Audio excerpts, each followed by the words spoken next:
Welcome to Golf Smarter Mulligans, your second chance to gain insight and advice from the best instructors featured on the Golf Smarter podcast.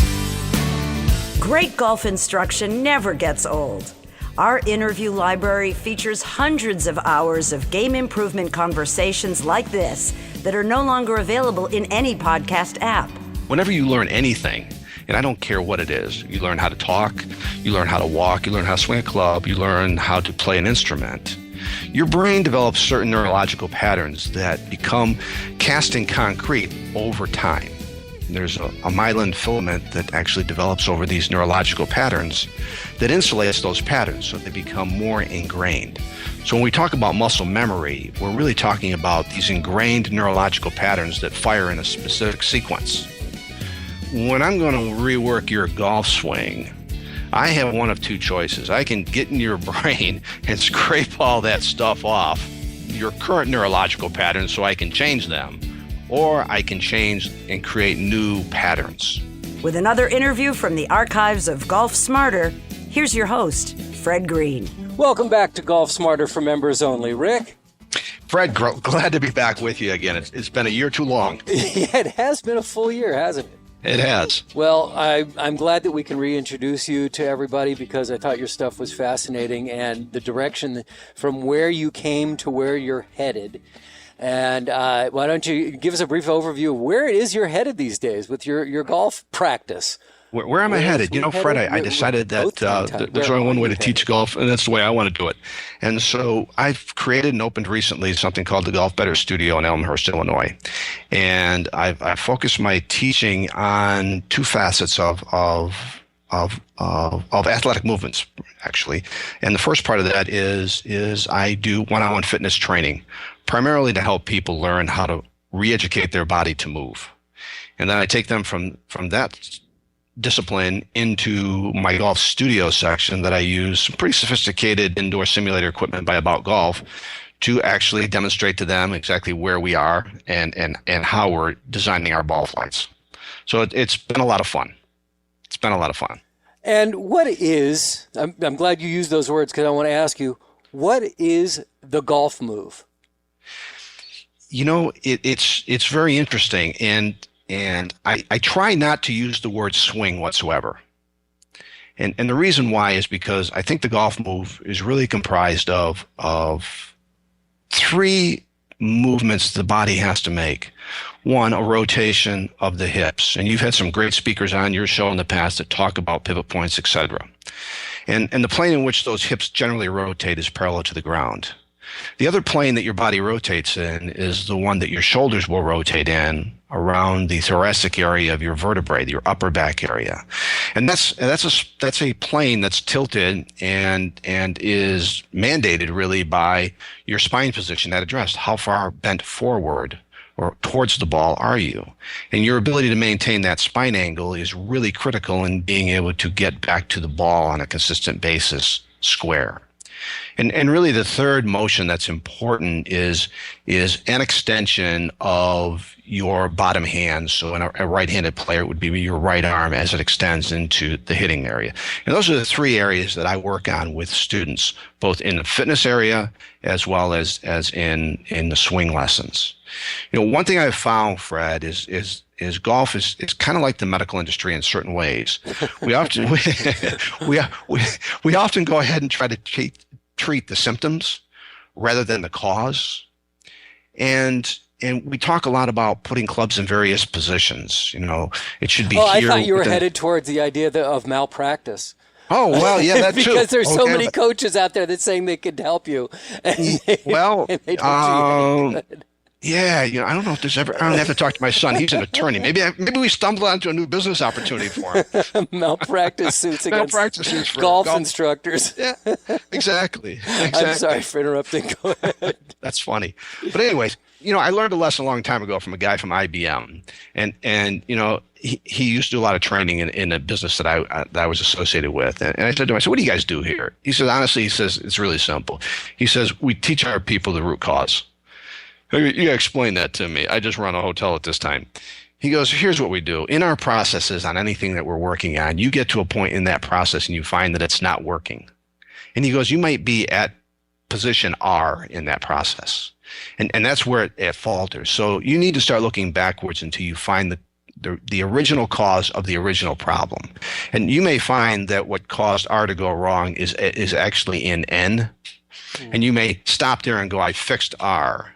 But what preceded that actually causes the problem to occur? So that's kind of how I work with my students in the game of golf, because there's two lessons you learn every time you hit the golf ball, if you pay attention to them. And the first one is, what is your finish position? You can't get to a perfectly balanced finish position unless your body moves all the way through in a proper sequence. It just doesn't happen any other way.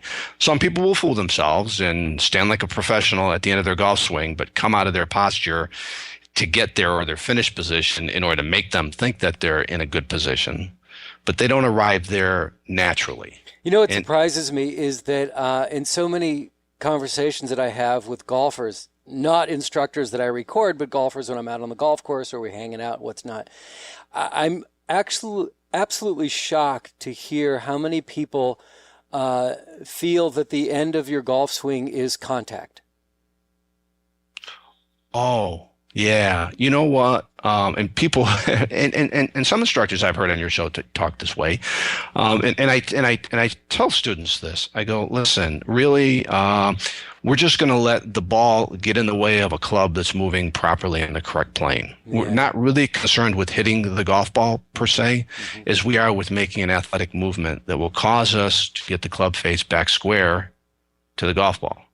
Because the second lesson you learn every time you hit a golf shot is the ball is perfectly flighted every single time based on the laws of physics during that 1/2000th of a second relationship it has. We've talked about that in the past.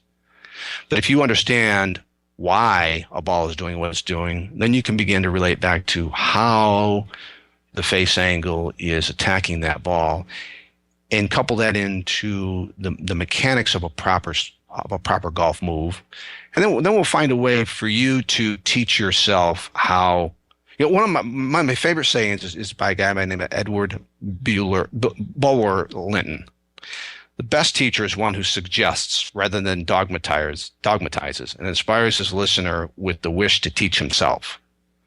You know, so if we're out there playing and things aren't going well in our golf game, there are certain keys that I help my students learn that will lead them back to the McIlroy swing that he made on the 10th hole when he was standing at Augusta with the lead, a 3-stroke lead on Sunday afternoon.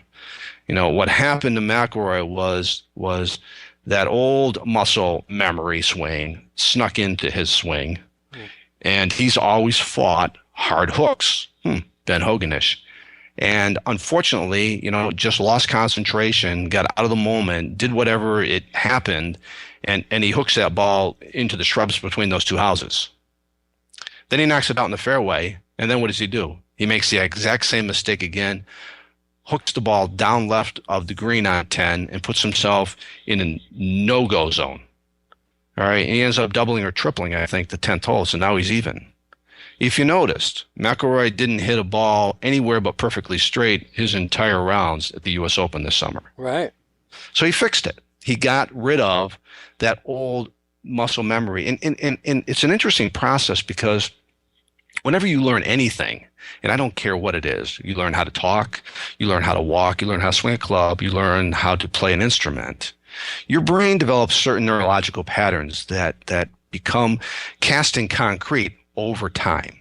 There's a myelin filament that actually develops over these neurological patterns that insulates those patterns so they become more ingrained. So when we talk about muscle memory, we're really talking about these ingrained neurological patterns that fire in a specific sequence. Well, when I'm going to rework your golf swing, I have one of two choices. I can get in your brain and scrape all that stuff off, your current neurological patterns, so I can change them, or I can change and create new patterns. And that's what I do in the fitness gym. When I want to talk about proper hip rotation, I don't do it with you standing with a golf club. I strap you into something that will make your hips move the way I want them to. Then I take you back to the studio side and go, okay, this is how it's going to, and you'll be surprised how automatically that new move is created. But we're always going to fight that going back to the old way, because that pattern is still ingrained in your brain. It's going to surface. It's going to surface again and again. We just have to be able to identify the circumstances when it most likely is going to jump out at the wrong time, i.e. McIlroy 10th tee shot on Augusta. Hey, leave the guy alone already. Come on. Well, but you know what? I mean, it would. No, right. He had he'll have more of those opportunities. Sure. But you know what he did in the next 3 months or 2 months. He got back on his jet and he flew back to England, and he went back to his teacher, and they were reworking to make sure. Listen, you know this is the not go-to move that you will always make under certain situations. We need to make sure that you don't go there. And it worked for one so far. He did a pretty good job with the U.S. Yeah, well, yeah, exactly. But was it more of a swing mechanic or mental issue from the pressure? Well, you know, it's going to be both, because the psychological game that you're playing is the one that when you lose focus, your body your subconscious is going to revert back to what? And that's the key. What is your subconscious going? Because, you know, we learn things in stages. We learn things in a conscious fashion first. You know, if Fred, if I asked you to get up out of if I asked you just to stand up right now. Did you? Because I just did. Okay, if you did, that's great. Now I want you to write down for me exactly what you did to do that. Oh. All right, you'd be here until next week. Right. Okay. So that's how we learn the game of golf. Just right? thinking about it, let alone writing it. Yeah. Exactly. So that's how we learn. That's how we learn everything. So when we're learning the game of golf, that's the first process. The first process of learning anything. We're going to have to convert an instructor's or some other outside influences edict, so to speak, with trying to simulate that and make my body do it. You know, which is really hard to do. One of the fun things I have with my simulators, I have 3 live cameras that capture 3 different views. And it's funny when I go to live view and I draw a line on the screen, which my students have one sitting right down next to their golf ball, so they don't have to come out of their golf posture ever to see exactly what I'm seeing. And I go, no, lay your hand on that circle. And it's funny to watch them try to move their hands around to actually move their body into that position. And when they do, they look up and they go, you gotta be kidding me. That's what it feels like? I go, that's correct, because it's hard for you. You can't see what your instructor sees, and your instructor can't feel what you feel. So the idea is we gotta get the two of these things to mesh. Right. You know, and there's a number of ways to do it. And one of the best ways I found to do it is to teach you to make a move without a golf club and then repeat it with a club in your hand.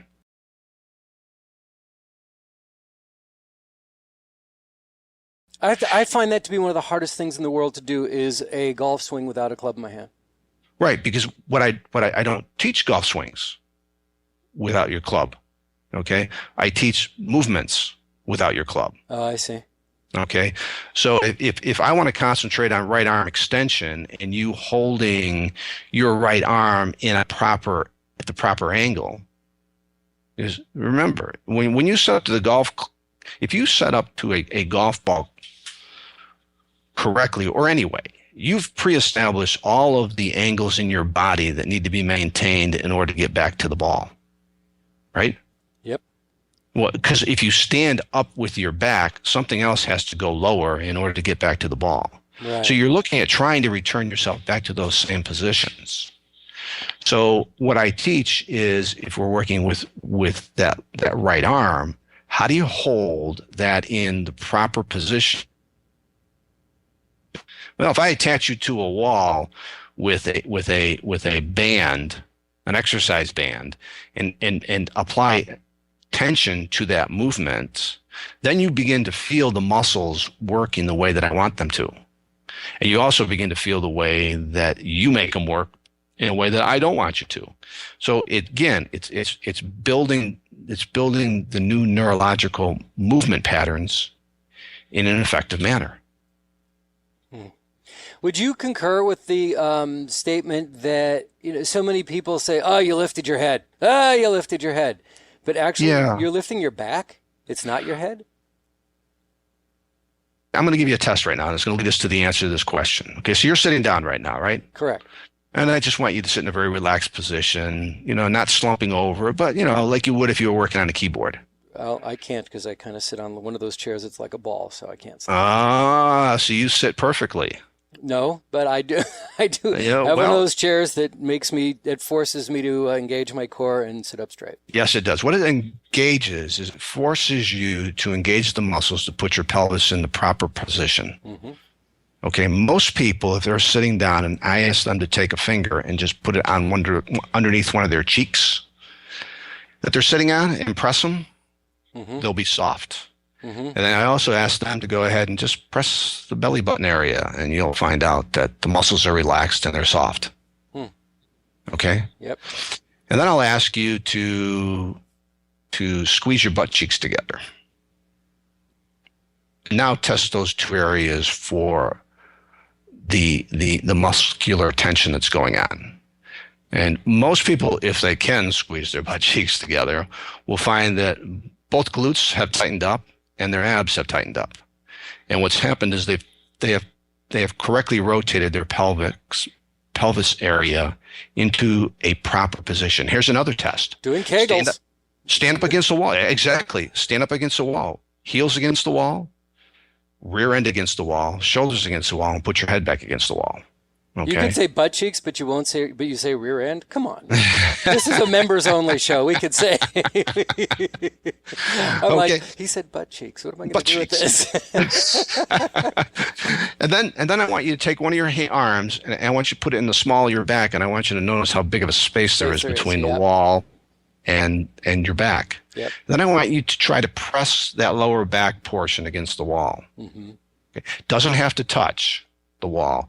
But let's just see if we can close the gap without pulling your head off the wall. Well, I've been doing a lot of Pilates lately. And good. That's perfect for you. That's a big focus on that. Sure. So laying down, but yeah, I get that. Well, exactly. Same thing. So now, without changing any posture positions, take a giant step away from the wall and see how you feel. Right. Is that how you normally stand? No, because it's probably very uncomfortable.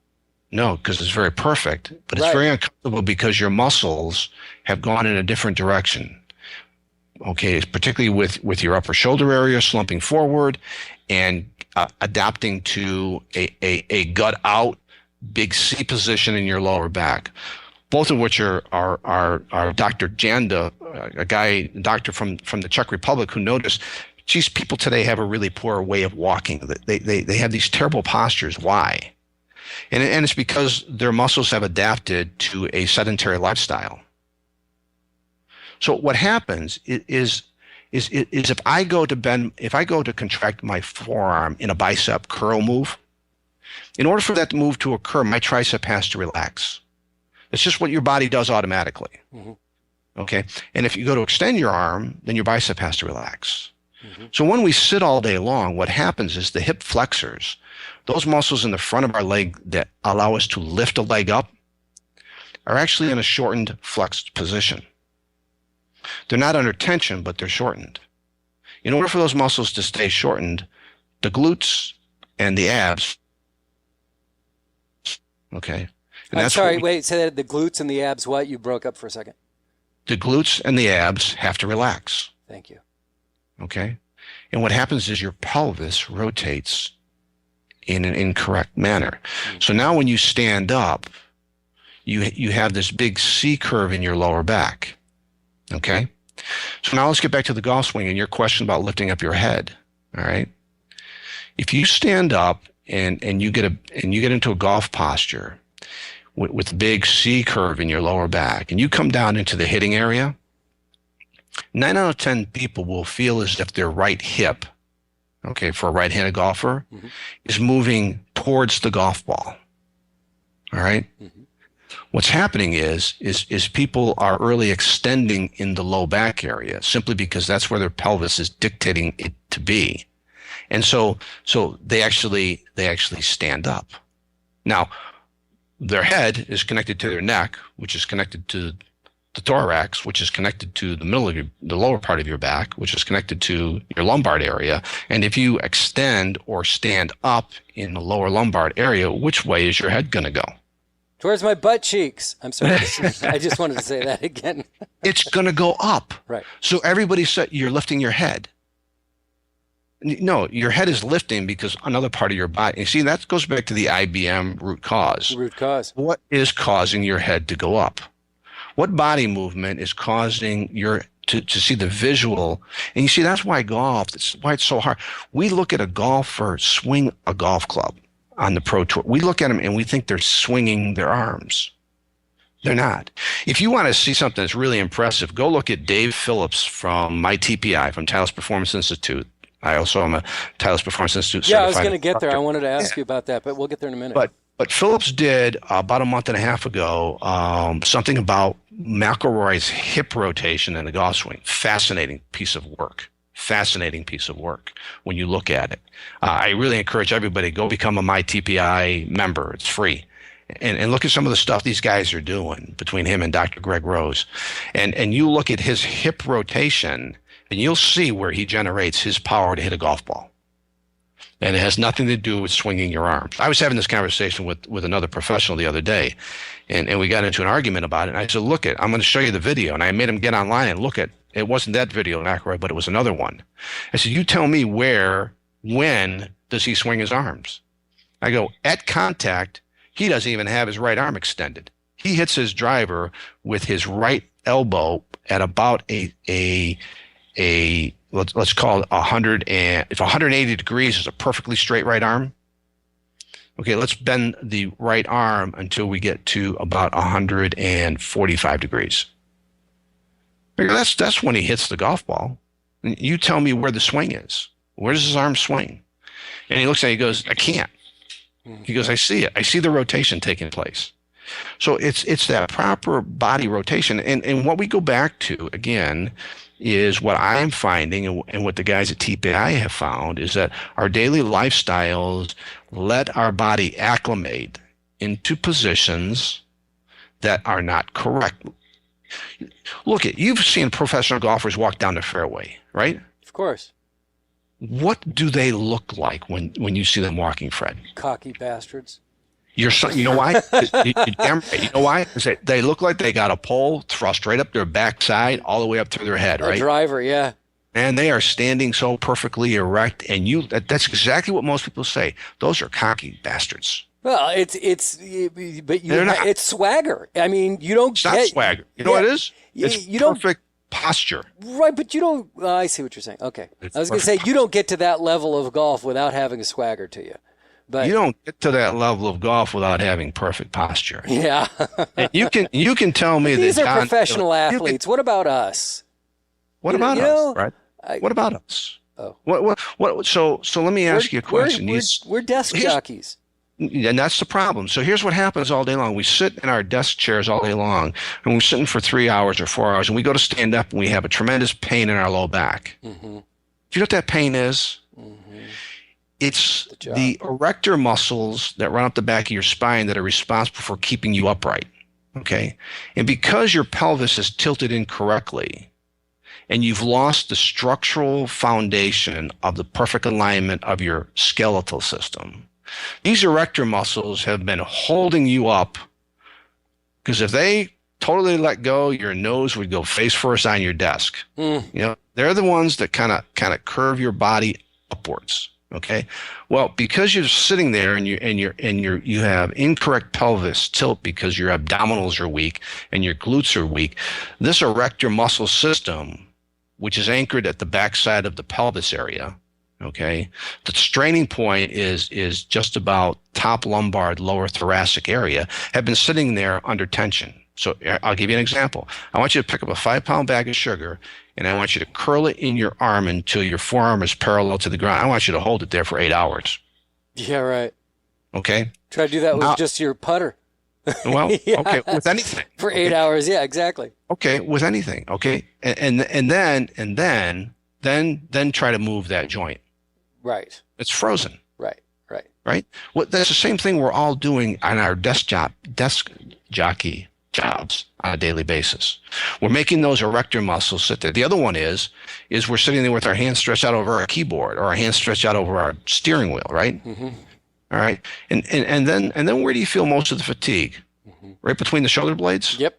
I was gonna say. Same thing. Yeah. Same thing. Yeah. Because the muscular system in your chest area has contracted, has relaxed. Those poor muscles in the rhomboid area of your back are all that's holding you. And again, you've contracted them into a certain position.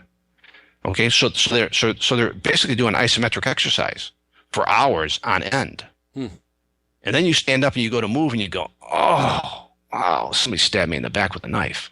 And it's not a disc problem. 99% of people's back problems are not disc related or structurally related. You know, a medical doctor can tell you if it is or it isn't.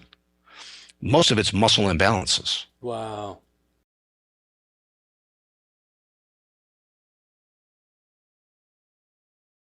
I just found on YouTube, My TPI has their own channel, and they just posted less than a month ago, or end of August 2011, they posted a video called Hip Turn for Golf and Ricky Fowler.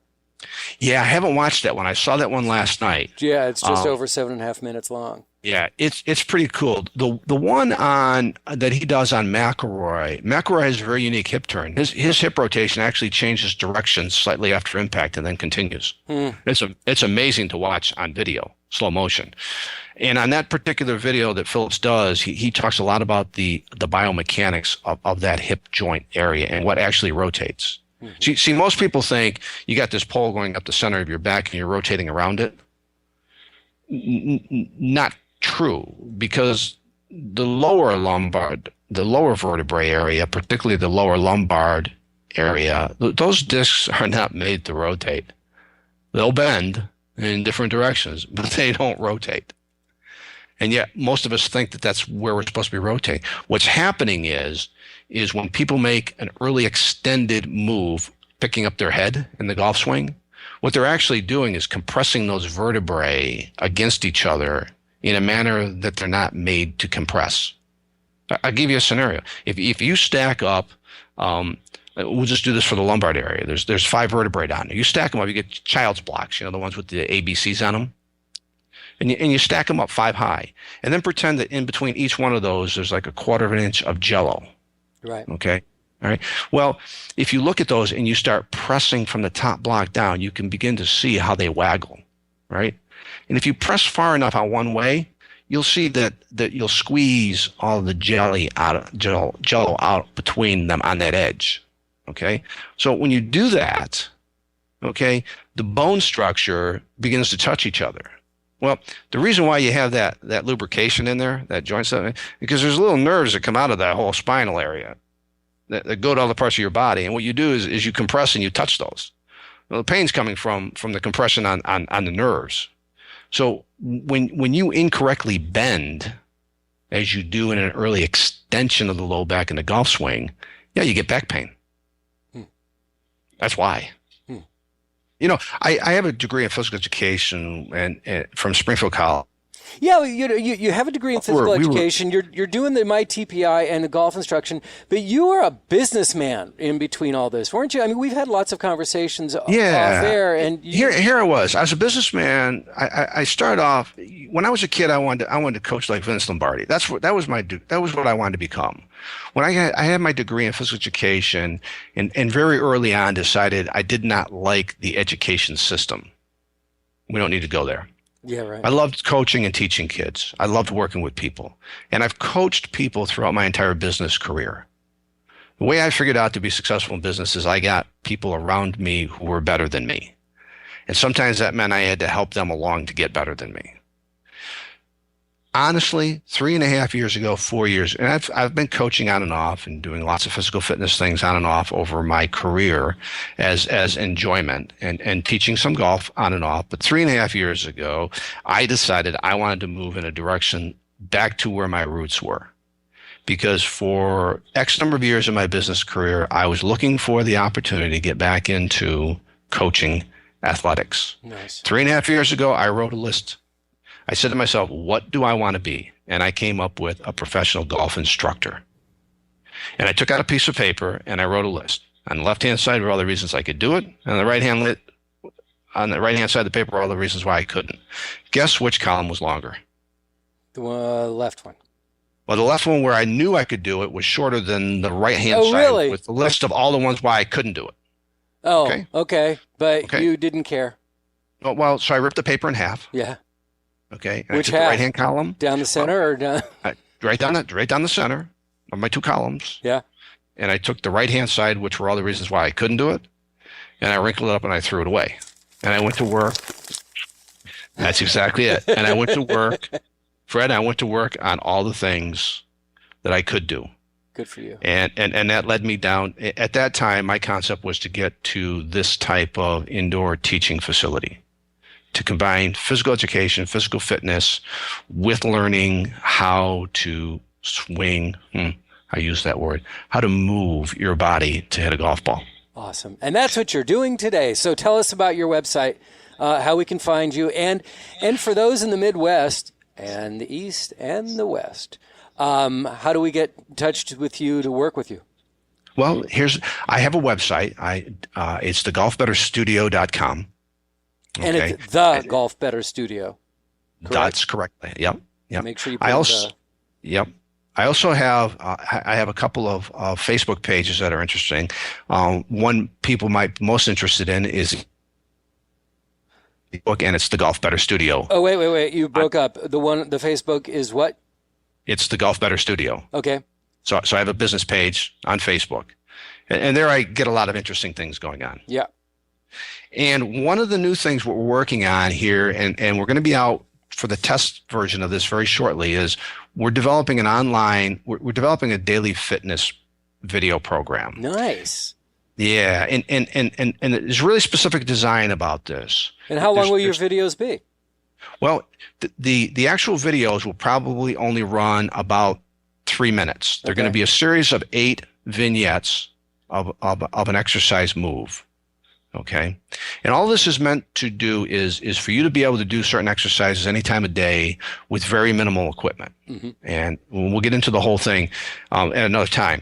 But what I'm looking for is either if you do this program for the cardiovascular benefits of it, and the muscular stability, mobility, flexibility, then you would do it in a 45-minute consecutive order.